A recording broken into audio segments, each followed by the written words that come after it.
कस्बे में रामलाल नाम का एक व्यक्ति रहता था जो गांव में ठेला लगाकर पानी पूरी का धंधा करता था। रामलाल की पानी पूरी दूर दूर के गांव के लोग खाने आया करते थे। रामलाल एक दयालु स्वभाव का व्यक्ति था। गरीबों को वो मुफ्त में पानी पूरी खिलाया करता था। एक दिन रत्नापुर गांव का मुखिया रामलाल के पानी पूरी की तारीफें सुनते हुए अपने दो साथी भीमा और कालिया के साथ वहां पहुंचा। तुम्हारे पानी पूरी के चर्चे दूर दूर तक गांव में फैले हुए हैं रामलाल।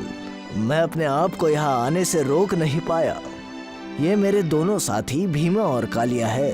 अपने हाथ की बढ़िया पानी पूरी हम सबको खिलाओ। रामलाल ने उन सबको एक एक प्लेट पानी पूरी दे दी।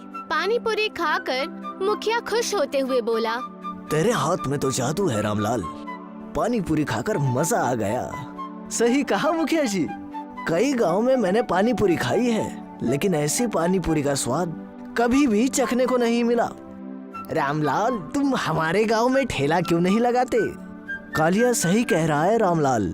मेरा गांव तुम्हारे गांव से ज्यादा खूबसूरत है और वहाँ पर कामयाब व्यापारी भी रहते हैं। तुम्हारी पानी पूरी वहाँ खूब बिकेगी। तुम कहो तो मैं वहाँ पर तुम्हारे लिए एक अच्छी सी दुकान भी बनवा दूंगा।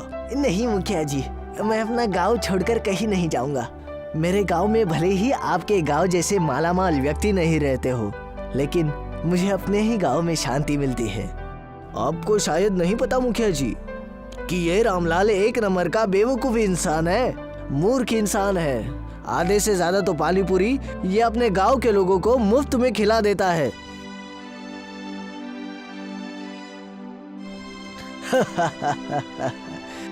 वो तो इसके कपड़ों की और ठेले की हालत बता रही है। अभी भी वक्त है रामलाल, ऐसे मौके बार बार नहीं आते। जीवन में पैसा कमाना बहुत जरूरी होता है। मुखिया रामलाल को तरह तरह के लालच देने लगा, मगर रामलाल ने उसकी बातें मानने से इनकार कर दिया। रामलाल, मैंने तुम्हारे पानी पूरी की जरा सी तारीफ क्या कर दी, तुम तो अपने आप को 30 मार खान समझने लगे। तुम्हारा अब ये पानी पूरी का ठेला ज्यादा दिन तक नहीं चल पाएगा। इतना कहकर मुखिया गुस्से से अपने साथियों के साथ वहाँ से चला गया। वो सीधा रामलाल के गांव के मुखिया सत्तू से जाकर मिला। और सुनाओ सत्तू भाई, क्या हालचाल है तुम्हारे गांव के? अरे मेरे गांव के हालचाल क्या लेने आए हो मुखिया? हालचाल तो तुम्हारे गांव के अच्छे हैं। तुम्हारे गांव में तो तरक्की ही तरक्की है। मेरे गांव के लोगों को तो 2 वक्त की रोटी भी बहुत मुश्किल से मिलती है। तुम्हारे गांव के रामलाल की पानी पूरी तो बहुत मशहूर है।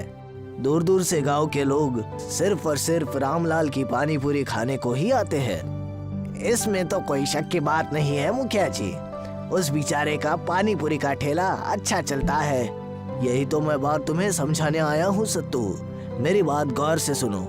तुम्हारा गांव तुम्हारे वजह से नहीं, बल्कि रामलाल की वजह से मशहूर है। दूर दूर से गांव के लोग बस उसकी ही पानी पूरी खाने को आते हैं। अगर ऐसा ही हाल रहा तो वो दिन दूर नहीं कि गांव वाले आपस में मिलकर रामलाल को ही मुखिया बना दे। रत्नापुर गांव के मुखिया की बात सुनकर सत्तू बेहद बुरी तरह से घबरा गया। बात तो तुम बिल्कुल सही कह रहे हो मुखिया। इस बारे में तो मैंने कुछ सोचा ही नहीं। तुमने तो मुझे टेंशन में डाल दिया। मुझे बताओ इसका हल क्या है? मैं ऐसा क्या करूं कि मेरे गांव का नाम मेरी वजह से मशहूर हो जाए? सीधी सी बात है, तुम्हारे गांव का नाम पानी पूरी की वजह से मशहूर है। तुम शहर से कुछ अच्छे पानी पूरी बनाने वाले को पकड़ लाओ और अपने गांव में एक बढ़िया रेस्टोरेंट खोल लो। जब रेस्टोरेंट खुल जाएगा तब रामलाल की पानी पूरी कौन खाने आएगा? हमारे मुखिया जी बात तो सही कह रहे हैं सत्तू भाई। आपको उनकी बात मान लेनी चाहिए। हमारे सारे गांव वाले हमारे मुखिया जी की ही बात मानते हैं। और देखो, हमारे गांव में तुम्हारे गांव से ज्यादा तरक्की है। तुम दोनों बिल्कुल सही कह रहे हो। मैं कल ही शहर जाकर पानी पूरी बनाने वालों को पकड़ कर लाता हूँ और यहाँ अपने गांव में रेस्टोरेंट का निर्माण करता हूँ और उस रेस्टोरेंट का नाम मेरे ही नाम से होगा, सत्तू रेस्टोरेंट। सत्तू की बात सुनकर रत्नापुर गांव का मुखिया मुस्कुराता हुआ वहां से चला गया। मुखिया अपने साथी कालिया से बोला, इसे राजनीति कहते हैं कालिया। अब तुम देखना, ये रामलाल आज से सत्तू मुखिया की आंखों का कांटा बन गया है। कुछ ही दिन में इस रामलाल का नाम खत्म हो जाएगा। आपके दिमाग का तो जवाब नहीं मुखिया जी। कुछ दिनों के अंदर ही अंदर सत्तू मुखिया ने गांव में एक बेहद अच्छे रेस्टोरेंट का निर्माण कराया और शहर से एक बेहद अच्छे पानी पूरी बनाने वाले को अपने गांव में बुला लिया। कुछ ही दिनों बाद गांव के सारे लोग उसके रेस्टोरेंट में जाकर पानी पूरी खाने लगे। अब सत्तू के ठेले पर कोई भी नहीं आता था। अब बेचारा सत्तू दिन भर पानी पूरी का ठेला लगाकर अकेला धूप में खड़ा रहता और शाम तक उसकी पानी पूरी खराब हो जाती। कुछ दिनों बाद निर्मला रामलाल से बोली, आपको अपना ठेला किसी दूसरे गांव में लगाना चाहिए, अपना ठेला किसी दूसरे कस्बे में लगाना चाहिए। हम तो सड़क पर आ गए। तुम सही कहती हो, मुझे अपनी पानी पूरी रोज शाम के वक्त फेंकनी पड़ती है। तभी रामलाल के घर का दरवाजा कोई खटखटाने लगा। रामलाल ने दरवाजा खोल दिया। उसने देखा बाहर एक बूढ़ा व्यक्ति खड़ा था। मुझे कुछ खाने को दे दो, 3 दिन से भूखा हूँ। मेरे घर पर करीब 2 दिन से खाना नहीं बन रहा। मेरा नुकसान पे नुकसान हो रहा है। मेरे पास कुछ पानी पूरी पड़ी है जो अब तक खराब नहीं हुई है, तो लाओ मुझे वही खिला दो। रामलाल ने पानी पूरी उस बूढ़े आदमी को दे दी।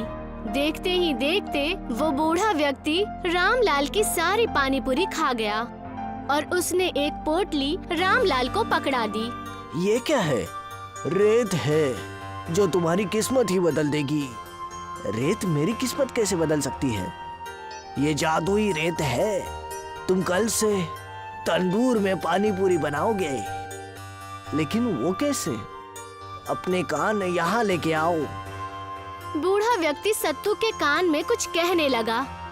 अगले दिन सत्तू उस बूढ़े व्यक्ति की बात मानकर कस्बे के बीचों बीच ठेला लगाकर खड़ा हो गया और तंदूर गरम करके छोटी छोटी पूड़ियाँ बनाने लगा।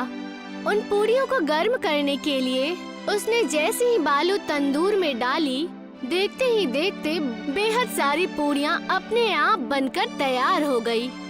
उसकी महक से सारे कस्बे के लोग सत्तू के ठेले पर आकर खड़े हो गए। पानी पूरी में खुशबू तो बहुत अच्छी आ रही है रामलाल भैया, जल्दी से मुझे अपनी पानी पूरी खिला दो। देखते ही देखते शाम तक की सारी पानी पूरी बिक गई। उस दिन के बाद वो रोज रोज ऐसा ही करने लगा। रामलाल तंदूर में पूड़ियाँ बनाता, मगर जैसे ही वो पानी पूरी गर्म करने के लिए तिलस्मी बालू उसमें डालता, पूरा कस्बा वहाँ एकत्रित हो जाता। गांव में मुखिया के रेस्टोरेंट में धूल उड़ने लगी। थक हार कर सत्तू ने रत्नापुर गांव के मुखिया को बुलवाया। पता नहीं रामलाल तंदूर में कैसे पानी पूरी बना लेता है। मेरे रेस्टोरेंट तो ताले लग गए। आपके कहने के मुताबिक मैंने कई दिन से उसके घर पर नजर रखी है। मैं सिर्फ इतना जानता हूँ, उसका तंदूर एक जादुई तंदूर है। उसके पास जादुई रेत है। जैसे ही वो रेत तंदूर में डालता है, पूरा गांव पानी पूरी के खुशबू से महक जाता है। तो फिर जाओ, वो रेत मुझे ला कर दो, जैसी आपकी मर्जी।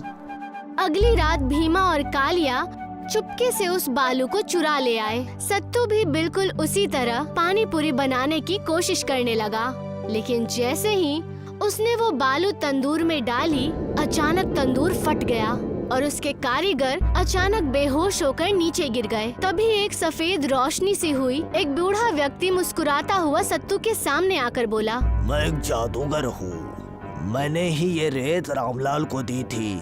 तुम शायद ये बात नहीं जानते मुखिया, ये रेत खुद इंसान का चुनाव करती है। इस रेत ने रामलाल को चुना, तुम्हें नहीं। और तुम्हें एक राज की बात बताऊं, ये रेत अपने मालिक की रक्षा भी करती है। ध्यान रखना, रामलाल को कभी भी नुकसान पहुंचाने की कोशिश मत करना। वो बहुत रहम दिल है। उसकी रहम दिल से खुश होकर मैंने उसे ये जादुई रेत दी थी। आखिरकार उसने मुझे मुफ्त में अपनी पानी पूरी खिलाई थी, तो उसका मुनाफा कराना तो मेरा फर्ज है। इतना कहकर वो बूढ़ा व्यक्ति गायब हो गया और सत्तू अपने हाथ मलता रह गया। उस दिन के बाद से सत्तू ने हार मान ली। अब रामलाल की जादुई पानी पूरी अब कस्बे तक ही नहीं, शहर में भी मशहूर हो गई थी।